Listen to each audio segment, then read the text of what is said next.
Round and round she goes, where she stops, nobody knows.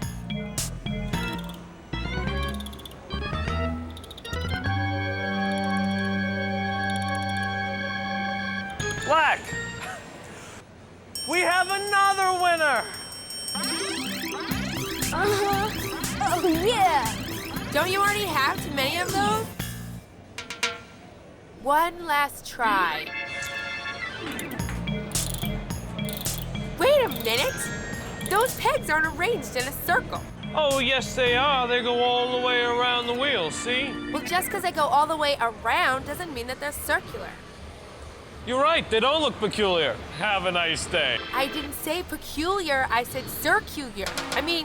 Circular. Those pegs go in and out. They're not the same distance from the center. In a circle, the distance from the center to any point on it is always the same. The same distance from the center? Yeah, the same distance. That's what makes it a circle. Yeah, I don't have a ruler. You have a nice day. You don't need a ruler, you just need a piece of string. I don't have a string. Step right up. Come on, try your luck. May I? Suit yourself.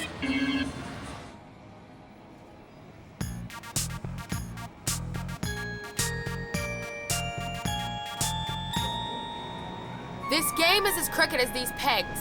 Well, the nails might be a little uneven.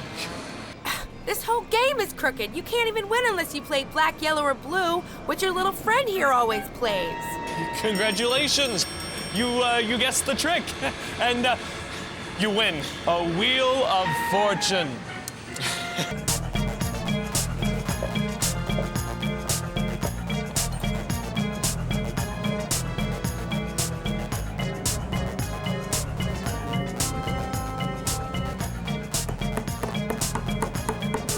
Step right up. It's Bianca's Wheel of Fortune. Anyone can win, and it's fair and circular.